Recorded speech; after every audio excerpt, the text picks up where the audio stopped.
We are currently in a Mario RPG revival. Paper Mario is carving out a bright future with the Thousand Year Door remake, and Mario and Luigi came swinging back with Brothership, the first original game in that series in over a decade. But we wouldn't be in this blissful new era without one crucial release. In order to pave the way for a new era of Mario RPGs, Nintendo had to go all the way back to the very first one.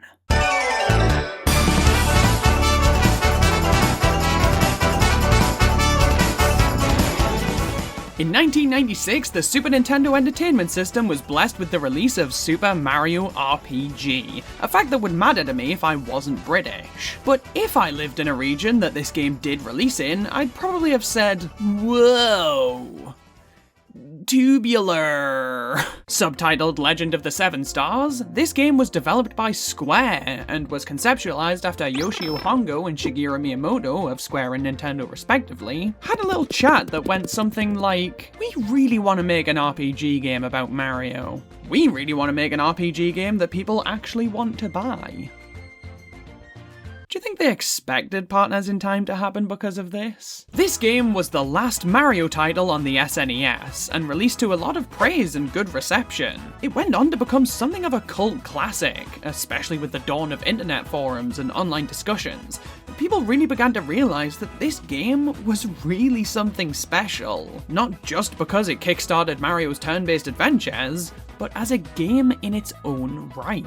But for whatever reason, Nintendo very rarely acknowledged this game after the fact. A couple of characters would make cameos in stuff like the Mario and Luigi games, Gino would receive a Mii Fighter costume in Smash Ultimate, but that was about it. I don't know if it's because there were licensing issues between them and Square, but Nintendo more or less seemed like they wanted to tuck this game under the rug and shoot anyone who dared to speak its name, which made the announcement of a remake in June of 2023 a very welcome surprise. Now that this game is actually available in my neck of the woods, I'm really excited to finally be able to play it and to be able to talk about look at this goofy little guy! Look, there's a big conversation to be had about the impact and significance of this game getting a full-fledged remake, but there's a bigger conversation to be had about this art style. And it's funny, I was very hesitant to accept this makeover with open arms considering some other Nintendo Switch remakes. I wasn't the hugest fan of Link's Awakening style, and I thought Brilliant Diamond and Shining Pearl looked embarrassingly bad, and fundamentally, this game is trying to pull off a very similar style, so on paper, I should dislike this. Yeah, counterpoint, I want to squish his cheeks. Look at him! He's just a little fella, a small dude. He's so cute and so silly and so very charming to look at. It's a lot easier to swallow here too, because the box art for the original portrayed the characters in this same style. The look of the remake is very faithful to those interpretations of the characters. So I can really appreciate the way this game looks in that regard. This box art fucking sucks though. I understand why it is the way it is, it's a direct remake of the Japanese box art, but it's so boring to look at and doesn't really show off the personality of this game very well in my opinion. The story of Super Mario RPG goes thusly. It's a normal Wednesday in the Mushroom Kingdom. The monarch is in captivity, Mario's the only one who gives a shit, same old story. A giant sword named Exor drops by for a chat, and in the process he tears through the Star Road and sends Mario, Peach, and Bowser flying to different ends of the Mushroom Kingdom. Exor destroys the bridge to Bowser's castle, and the Smithy Gang invade the entirety of the Mushroom Kingdom with the goal of total world domination. And this kickstarts our adventure. Mario has to travel across the lands to collect the 7 star pieces that broke off from Star Road, and rid the world of the Smithy Gang once and for all. And along our journey, we meet Cloud.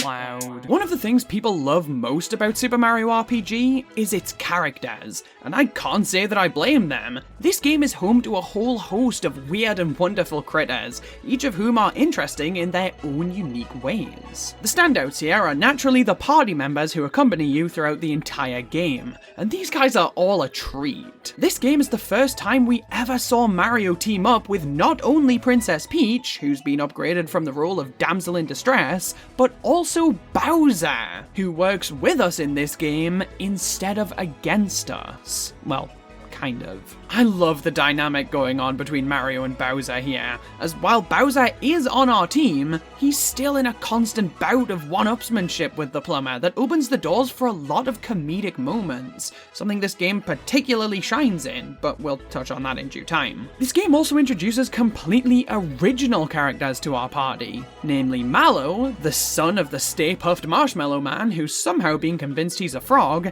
and Geno, an actual god. There's no joke here. Geno is a literal deity. No wonder he never made it into Smash. Each of the main characters go through their own little arcs throughout the game, and I found the stories of Geno and Mallow to be particularly interesting. It's probably shiny new toy syndrome. I've seen so many stories with Mario and Bowser and Peach that it was probably just nice to see other characters' stories play out. But I don't know, man. Geno's story is interesting to me because he isn't even Geno. That's just the name of the doll he possesses to become his earthly avatar. The actual Geno, or Hot Music, is a star who came down to the Mushroom Kingdom to try and help restore the Star Road. I think Mallow's story had the biggest impact on me though. He's a cloud who got separated from his parents as a child and was taken in by Froggigus, who we meet early in the game. Froggigus adopted, raised, and loved Mallow, and Mallow came to know Froggigus as his grandpa. But he eventually finds out that he isn't related to him at all. This saddens Mallow, but he and Froggigus still have an irreplaceable bond, which I think is really sweet. We find out later in the game that Mallow is actually a monarch of Nimbus Land, and he is reunited with his parents. Nimbus Land is just one of the notable locations in this game, and there are plenty of others that we become acquainted with throughout our playtime. I'm not going to go into detail on any specific one, but each of these locations have their own local history and primary race of inhabitants, as well as their own zany one-off characters who stand in the way of Mario's path for one reason or another. This game's locales and characters all have such a charm to them. They're all really well designed and thought out, and the execution of each and every one of them lands really well, making them all memorable to the player in their own unique ways. Okay, I've gone long enough not talking about it. This game's soundtrack is fucking phenomenal. It's just banger after banger after banger, whether you're playing the original or the remake with the original soundtrack selected, which, by the way, should be a feature in every remake ever, forever, ever. It might be already, I don't fucking... Seriously though, both versions of this game's soundtrack are incredible. I love the style of the original SNES tunes, as that sound profile just has a lot of charm to it in my opinion. And it's by far the go-to version of a lot of the game's songs, including, but not limited to, that one Mario RPG song that everybody talks about, so you don't need me to. Fuck it, I just need to... The remastered soundtrack is worth a listen to, though. I think a lot of people kind of felt that this grand orchestral style doesn't really fit the game or its music, and if you're one of the people that feels that way, you're wrong. This soundtrack is glorious! From the curiosity the map theme invokes, to the groovy, jazzy style of the Rosetown theme, to the sheer coolness of some of the stronger enemy battle themes that just gets me going rah! The remake soundtrack in particular has such a way of injecting very strong feelings within me. It makes this adventure feel so much more grand and impactful, and that really works for me. There are a lot of songs that really work to enhance the comedy of this game too, such as Booster's theme, and yeah, we might as well talk about it now. This game is really fucking funny. A lot of this comes down to the writing, which is just sublime, and manages to strike a really great balance between having jokes flying out at a near constant rate, and ramping that down to let the more serious or emotional moments have some room to breathe. The game is silly, but it also has a lot of heart. For me, the biggest contributor to the comedy, though, is the ways in which the characters move about. See, this is actually another way in which, going by other Nintendo Switch remakes, I should dislike this game. The characters all move on the exact same grid they did in the Super Nintendo version, snapping between 8 directions and following set blocky paths in their movements. But where I found this to be clunky in Link's Awakening, or downright lazy in Brilliant Diamond Shining Pearl, I found this to be really funny here.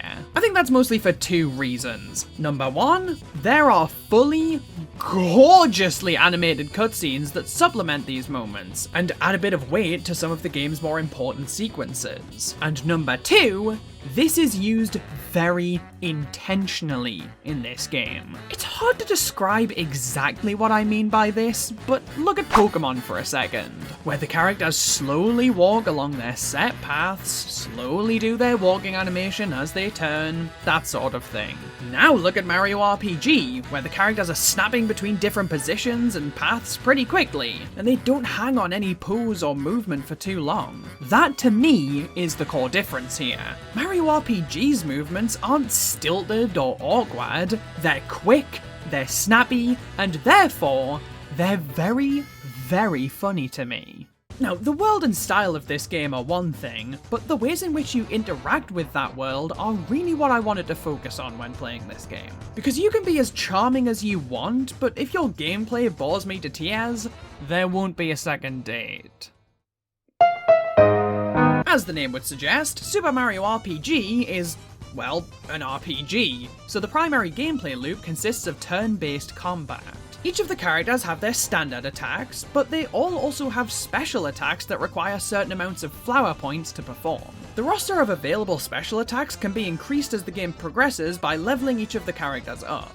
And the special attacks really lean into the characters' personalities. A good example of this is Princess Peach. At this point in the Mario canon, she didn't exactly have a great deal of combat experience, so her special attacks lean much more into regenerating health and boosting stats, essentially making her the healer of the group, which contrasts nicely against Bowser's special attacks that tend to be these big extravagant affairs that tend to damage multiple enemies at a time. There are also different weapons you can unlock and equip interchangeably throughout the game, and while I expected them to just be simple stat boosters, they actually change each character's base attacks. They obviously grant more powerful attacks as the game goes on, but the weapons also change the attack animations, which has a pretty significant impact on my single favorite thing about combat in this game. The action command! They're so fucking good. They're so fucking good! Action commands are what really sets Mario RPG apart from any other RPG I've played, with the possible exception of every other Mario RPG. Basically, as you launch an attack, there are button prompts that, if timed successfully, help improve your attacks. A well-timed action command can increase damage output by up to 2 times, and every single move in the game has its own action commands for you to learn to master. This really adds to the moment-to-moment gameplay, as it makes the combat a lot more involved than simply selecting an attack and watching it play out. You have to be aware of what the action commands for each of the attacks you perform are, and then time them as close to perfectly as you can manage. It's a really engaging system, and made me feel more accomplished after winning a battle than any ordinary RPG. It made me really feel like I had earned the victory because I had pulled off my action commands particularly well in that fight. There are also action commands to be performed on enemy attacks, and pulling them off allows you to block some or all of the damage you would have taken, depending on how well you time out the attack. Which honestly fixes my biggest problem with RPG gameplay. I'm no longer completely useless during enemy attack phases. New to the remake, successfully pulling off multiple action commands in a row starts off a chain. The more successful action commands you land, the higher your chain gets, and a higher chain leads to a lot of benefits. Depending on who's in your party, a higher action gauge will offer certain buffs in combat, and while these buffs can be a bit subtle, they can also really help to turn the tides of battle in your favour. The primary benefit, in my opinion though, is filling up the action gauge, another new feature in the remake. Chaining action commands is the only way to fill this meter, and once you've managed to fill it completely, you're able to pull off triple moves, a devastating but gloriously animated team attack that has the potential to deal massive amounts of damage to your enemies. These things are spectacular and are often quite overpowered, but the coolest thing about them to me is the fact that there are unique moves for every single party member combination. Not only does this mean there are 6 total triple moves, which is just cool, it also adds, buzzword time, depth and strategy to the gameplay, as you have to evaluate whether the triple move for your current party lineup is the best play or not, and potentially spend a turn switching out party members in order to have access to the best attack for your current situation. This whole system is only awesome to me. But I am aware that this gameplay addition did contribute to what many would consider this game's biggest issue: the difficulty. Especially with the remake, a lot of people found this game to be a little bit too easy. A bit too baby's first RPG for their taste. But as the baby, I thought this fucking ruled! I am not good at RPGs, okay? I couldn't get my head around Octopath Traveler's combat, and I put the game down after finding myself completely unable to get past a boss fight, but it's fine, I'm over it. So where a lot of people might have found this game to be a bit too easy, I found the difficulty to be absolutely perfect. Because it wasn't so easy that I could just breeze through it without much effort. No, there was still a lot of difficult encounters. But instead of becoming frustrated when I inevitably fell in combat, I felt confident in the fact that I would get through this because the game was equipping me to do so perfectly. And I think this was massively helped for me by the fact that I have never enjoyed turn-based combat as much as I did in this game. I don't know why, but this game in particular got me hooked on its battle system. I absolutely loved fighting in this game. Something about the sound design, the action commands, the different abilities of all of my party members, the chain system and action gauge, and the wide variety of enemies to encounter left me ravenous for more. I genuinely found myself searching every single area from top to bottom to make sure that I had found every enemy because I just found combat that damn enjoyable. I did this for most of the game, and after a while, I really started to realize, god damn, this game is fucking fantastic. I know calling this the best Mario RPG is quite the bold claim, but I don't know, man. The level of enjoyment I got from this game was pretty fucking high, pretty damn consistently throughout the entirety of this game. And while this is the case for a lot of other Mario RPGs, God, I don't know, this game just has something about it. It's fucking really frustrating how much I struggle to put it into words. But there's just a feel to this game that screams peak. Like, I think I preferred Thousand Year Door to this game, but when you're looking at Mario RPGs, I feel like this game perfectly matches that descriptor.